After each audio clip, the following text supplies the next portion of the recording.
Okay. Hi everyone, my name is John McIntyre. I'm one of the SRNAs, soon to be a second year SRNA here at County. I'm going to help you guys run through a quick machine check, and we'll be using the checklist that County is giving you guys to use. Okay, so the first thing we're going to do is just make sure that the 24-hour checks were done. In order to do that, if you're starting from this screen, you'll hit the checkout button, which brings up the checkout screen, and then we'll hit show log down here in the bottom right hand corner.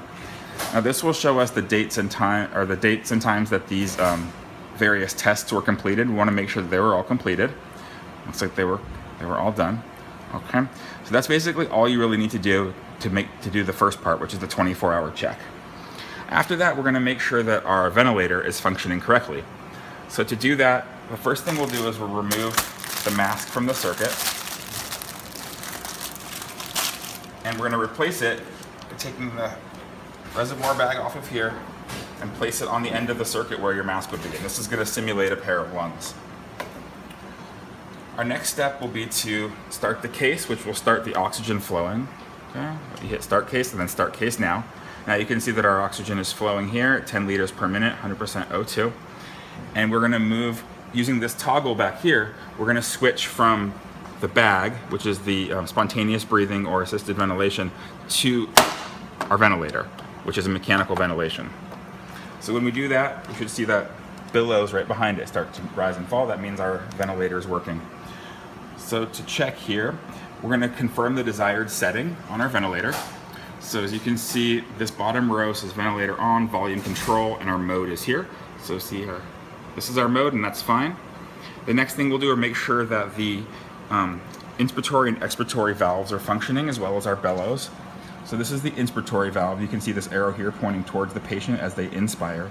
So to check the valves, all you do is you look into these little viewports and you see a small thin wafer moving up and down with the respirations. You just want to make sure that it's moving, it's not stuck or jammed. And the same thing for the expiratory valve here.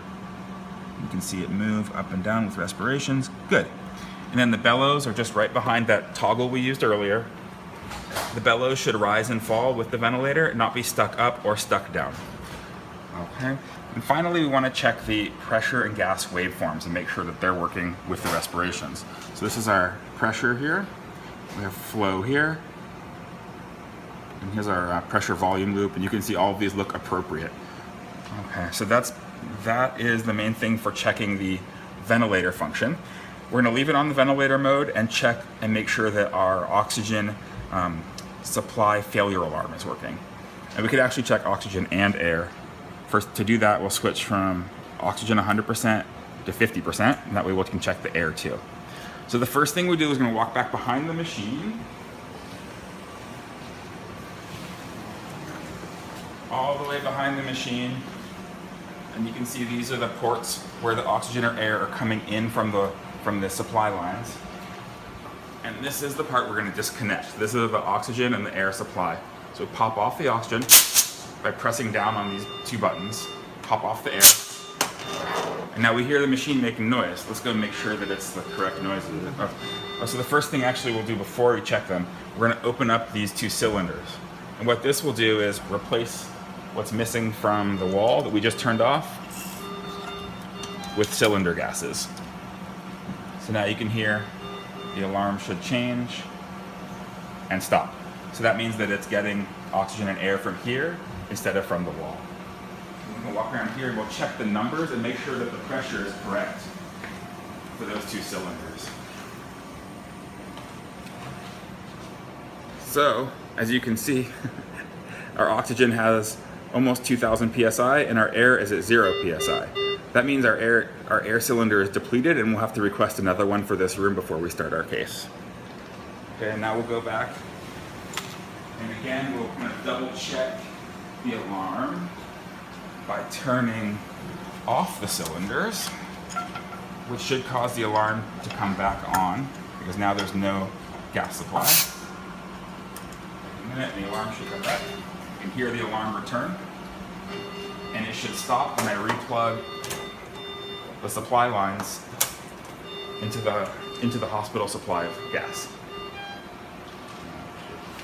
Should go ahead and stop, and you can hear that the alarm has stopped. So what that allows us to do is make sure that the oxygen supply failure alarm is functional, and also check the volume and pressure in our tanks to make sure if we need them in an emergency, that they're full and ready to use. Okay. So now what we're going to do is return our machine back to ready to use. So the first thing we'll do is turn the ventilator off, and we do that again by switching this toggle. Okay. Then we're going to check the CO2 line here. Take this off from the elbow. Sorry, let me show you. This elbow here, this is our CO2 detection. It's what gives you your end tidal CO2. We take it off and we'll blow in it. And you should see an end tidal wave. There we go. Turn it back onto this elbow. And now we'll take off the bag and put it back where it belongs, so we're ready to use. We're going to open the APL valve, which is just in front of the toggle. This is the adjustable pressure limiting valve. So 70 or whatever the number is closed. Open means all the way here where you see minimum. And what this is going to do is allow us to check and make sure that the gas scavenging is working. Gas scavenging is what removes excess gas from the system. So we'll hit this button down here. This is the O2 flush, and that fills our system with oxygen. You can see that the bag inflates, but it only inflates up to a point. Everything past that point is being taken away by the scavenging system, so that means the scavenging is working. If it weren't working, it would just grow and grow and grow, and that would be a problem. Now we can return our anesthesia mask back to the breathing circuit, and we can hit end case now, and we're set and ready to go for the day. Thank you guys for watching, and good luck. All right.